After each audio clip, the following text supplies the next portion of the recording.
आज शुक्रवार दिनांक 6 फेब्रुवारी 2026. मी आणि विकास बारामती ते पुणे वाया बोपदेव घाट असा आम्ही प्रवास करत आहोत.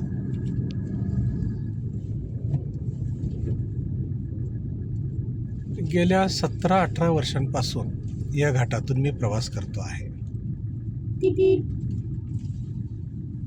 पण पुणे ग्रँड टूरच्या निमित्तानं या घाटाचं रंग आणि रूप बदललं, विशेषतः रस्त्यांचं.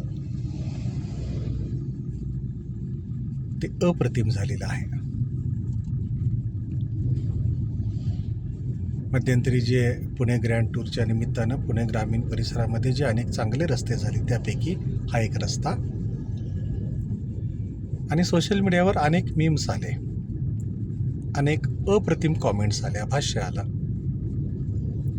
त्यामध्ये अनेकांचा आग्रह असा होता की अशा प्रकारच्या grand tours, Pune grand tour सारख्या अशा अनेक टूर्स पुणे जिल्ह्यातल्या ग्रामीण भागामध्ये आणि त्याच्याही पुढे जाऊन मी असं म्हणेन महाराष्ट्रातल्या ग्रामीण भागामध्ये जर अशा प्रकारच्या स्पर्धा झाल्या, सायकल स्पर्धा झाल्या,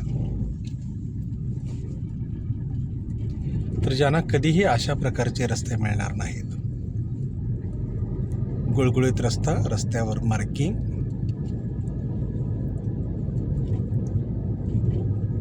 बाजूची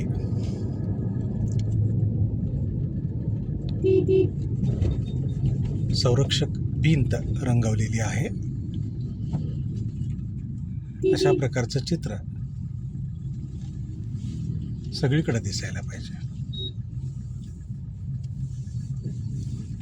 या घाटाच्या सायकल स्पर्धेचं एक व्हिडिओ दृश्य माझ्या पाहण्यात आलं होतं आणि बहुतेक कुणीतरी एक इंग्रजी कॉमेंटेटर होता, त्यानं हे दृश्य बघितल्यानंतर तो कॉमेंट्री करत असताना त्याच्या तोंडातून आश्चर्याचा उद्गार बाहेर पडला होता. इतकं अप्रतिम दृश्य. सायकलपटू ज्यावेळेला हा घाट चढत होते त्यावेळेला एक व्हिज्युअल आलेलं होतं, एक व्हिडिओ आलेला होता. मला पण तो खूप भावलेला होता. घाटात खूप अस्वच्छता होती.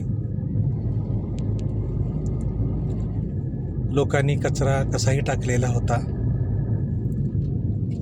तो सगळा कचरा या सायकल स्पर्धेच्या पूर्वी प्रशासनानं उचललेला आहे आणि हा रस्ता आणि या रस्त्याच्या दोन्ही बाजू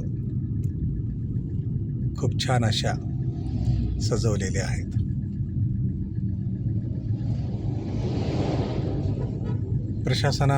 प्रशासनाला मनपूर्वक धन्यवाद. इतका अप्रतिम रस्ता दिल्याबद्दल, इतका चांगला रस्ता दिल्याबद्दल.